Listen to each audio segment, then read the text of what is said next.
Nearly 13 miles north on Highway 395 is Bowers Mansion Regional Park. Ranger Nick Stoyer welcomes us. Hey, Nick.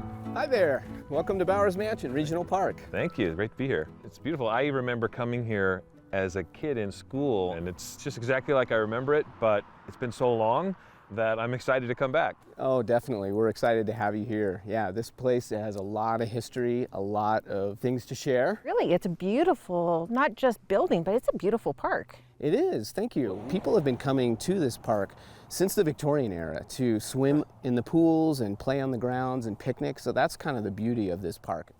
The mansion was built in the 1860s. Sandy and Eiley Bowers had a claim near Gold Hill, and they struck it rich, and they decided to spend their money here in Washoe Valley as opposed to San Francisco or some of these other areas. So they were actually considered Nevada's first millionaires to come out of the Comstock lode. Let's head on inside. I'll introduce you to Tammy, our curator. All right. Sounds good.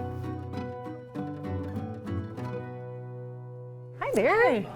Hi, Tammy. Hi, glad to meet you. Thanks for having us in. This is a beautiful place. Yeah, this is the parlor where if you came for a visit and you were friends with the Bowers, this is probably where you would have come. This is probably where they spent their evenings, but this is pretty much where they would have spent most of their time in the Bowers time period. It's a great image, just a room full of laughter and music and some wild times, I can imagine. Totally, There had to yeah. be some wild times. Oh, I'm sure. So how big a family were It was a very Bowers? small family. It was Eiley, Sandy, they were the parents, and they only had one little girl, and she was adopted, and her name was Persia. And the furnishings are gorgeous. Are these the original furnishings? You know, we do have a few pieces of original. What happened was the Bowers ended up losing all their money. And so when Eiley left the mansion in 1876, everything had already been auctioned off. And so it was pretty much empty.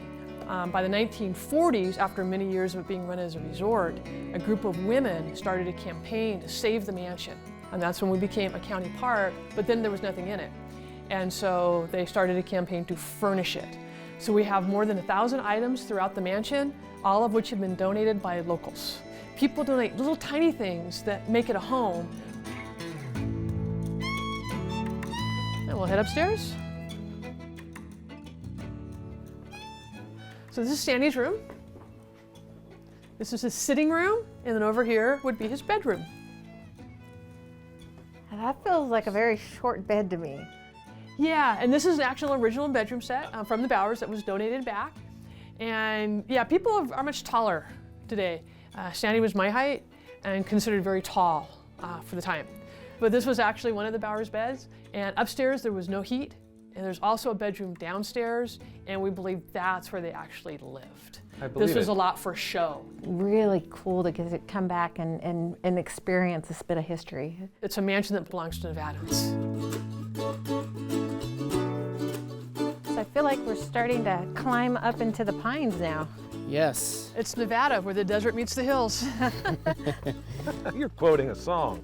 Did you know the first time Plumbing's Nevada was ever sung was on our porch? Seriously? No, really? Yeah, they actually moved the piano onto the porch, and she sang her nice little ditty for the first time. A little extra Bowers Mansion history Yes. there.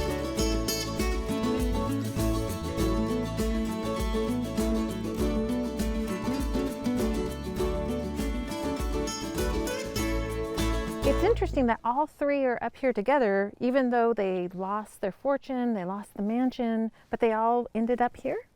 Well, Sandy and Persia both died while Eiley still had the mansion. And so they had their funerals here and they were brought back here.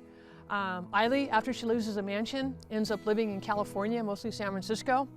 And when she died in Oakland, Henry, who owned the mansion at the time, had heard about it and actually had her remains brought back here so she could be buried with the family. It seems appropriate that she be back here Yeah, with them. this is her home. And it's nice having, here, because it almost makes it more real. That it's not just a story, these people lived, and this is where they lived and how they lived.